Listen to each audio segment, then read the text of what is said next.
Hoppa. Xo'sh, Xitoy avtomobilini richiga treshinaga sinib ketgan. Bu treshina richini metali slaybiligi uchun ketyaptimi yoki-da udarning sanli bloki o'ta yumshoqligi uchun richiga ta'sir qilyaptimi? O'zi avtomobilning sanli bloki qanchalik yumshoqlik yurishiga ahamiyatga ega. Hozir bu haqida sizlarga ma'lumot beraman. Sizlar o'zingizlarning fikrlaringizni kommentariyaga yozib turinglar. Bu avtomobilimizga yangi zibori richi sunovga qo'yamiz, lekin sanli blogini olib tashlaymiz. Yangi bo'lsa ham o'zini zavodskoy, mana ko'ryapsizlar, eskisi ham xuddi shunaqa kichkina bo'ladi. O'ziga katta sanli blok perdelka qilib, yumshoq yurish uchun perdelka qilib beramiz. Tushuntirish yuzasidan avtomobil Gentra'dan katta, Dongfeng avtomobili. Gentra'ning sanli blogi katta ko'ryapsizlar, lekin Gentra'dan ham kichkina sanli blogi ko'rishingiz mumkin.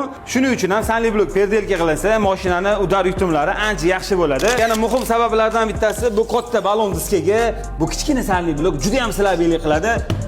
Kelayotgan udarlarni ushlab bera olmaydi. Yana ham komfort xohlasanglar, amortizatorlarni ham usulli qilinsa, mashina yana ham komfort, yumshoq bo'ladi. Videoni boshidan oxirigacha kuzatgan bo'lsanglar, videoda nima o'zgarish bo'ldi? Birinchi topgan odamga 100 ming so'm 100% tashlab beraman. Kommentariyada javobinglarni qoldiringlar.